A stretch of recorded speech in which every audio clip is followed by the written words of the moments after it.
I am changing my tune about front derailleurs, no pun intended, and I'll explain what I mean in this video. So for years, I've always said that for my personal gravel bike, I prefer having a 2x system. So a front derailleur, 2 front chain rings, and then 11 speed in the back.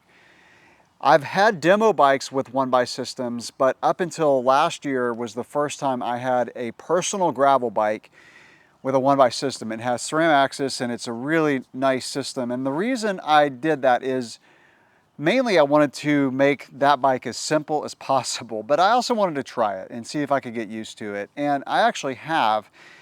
I have a demo bike. It's a really sweet bike with Shimano GRX 2x, and something happened today that made me just realize I now prefer 1x systems. So the advantage of having a front derailleur is that you don't have the big jump between gears. And that's even more important, in my opinion, on flatter terrain where you're holding a more constant speed and you just want to find that right gear.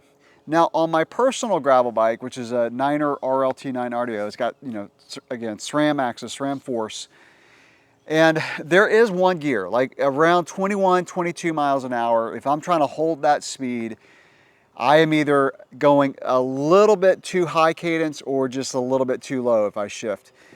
But it's honestly not that big of a deal.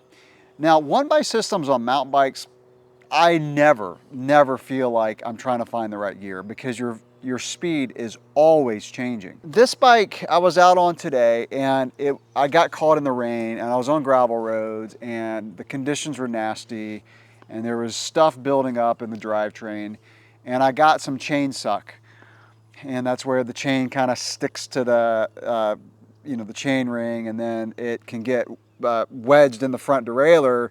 And you got to be careful because, like, if you try to power through that, you will break your front derailleur or break your chain.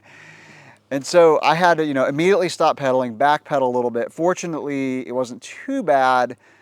But when I tried to shift, because I was going up a hill, so what happened was I was going up a pretty steep hill, like 10%, and I shifted from the big chain ring down to the small, and that's when the chain suck happened. And I've just noticed, like out on gravel rides, I've seen people have to pull off and fix their chain because it's come off or they've gotten chain suck or just something's happened with the front derailleur.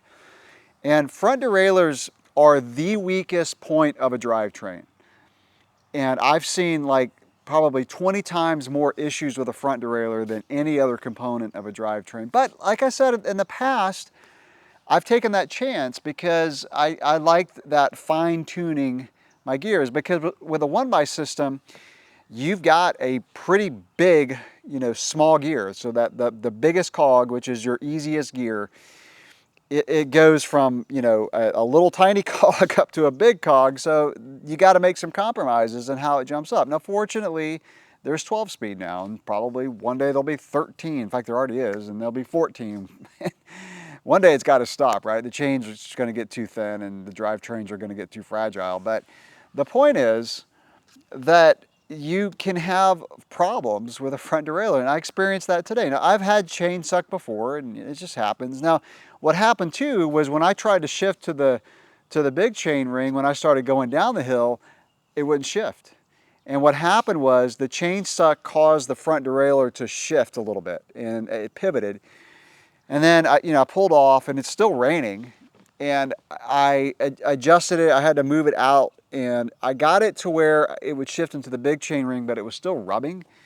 And I was like, forget it, I'm not gonna mess with this. I just put up with it rubbing for the rest of the ride because it was raining and I just really didn't want to stop and work on a front derailleur. Even when I got back and I put the bike in the bike stand, I just realized like front derailleurs are so much harder to tune than a rear derailleur. They're just different. They're just different. And rear derailleurs to me, like they're so easy to tune, especially now with electronic. The other issue with front derailleurs with mechanical, this is not the case with electronic, is that you have to trim them when you're shifting. If you're not familiar with the 2x mechanical, you won't know what I mean until I explain it. But what happens is, like say it's in the big chain ring, if you're up in the bigger section of the rear cog and you start to go down to the smaller, there's another little step in the front derailleur. So the front derailleur is so thin because it's designed that way so it'll shift real quickly. But when you get down to the smaller, it'll rub until you trim it a little bit. So there's like one more little step when you're shifting. Not a big deal. Like I've been riding mechanical for so long. Like I can do that in my sleep. Now I will say, let me just go off on a little side note here. This demo bike, it's a Basso, and I'll do my full review on it. But when I was on my first ride, I was like, you know what? Like, I don't miss electronic when I'm riding Shimano GRX mechanical. Like the rear derailleur shifts so easily and so smooth. Now I like my electronic. Don't get me wrong. I mean, the only pain is, you know, like I've gotten out on a couple of rides where the battery was low, and I was like, oh, I forgot to charge the battery. That's probably the only issue I've ever had. It's not really an issue. It's just kind of my own, you know, having to remember to charge the battery.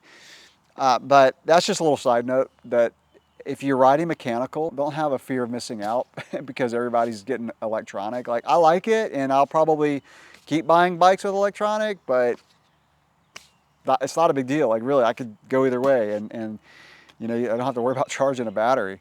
The setup takes a little bit longer, but that's a 5-10 minute job when you're setting up a bike, and then it's done. So anyway, I just wanted to make this little video that I'm actually going back to having bikes with a 1x system for all of my bikes. I will not have another bike, gravel, of course not mountain, with a front derailleur.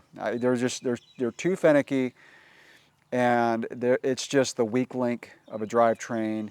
And like today, like if I was riding an event and I was in a race, or you know, like maybe a fast group ride, and you know, if I stopped to fix something, I wouldn't get back on, I would have been out of luck. I would not have been able to shift into the big front chainring had I not pulled off and taken an Allen wrench and fixed it. So that just kind of sealed the deal for me. I want to make this quick video because I've said in my reviews over the years when I've reviewed gravel bikes that I would always have a 2x system for my personal. That's changed, and that's what I want to explain in this video. Let me know your thoughts. What are your opinions? And also let me know your opinions on mechanical versus electronic. Do you prefer one or the other strongly? If so, why? Let us know. All right, catch you in the next video. Thanks for watching.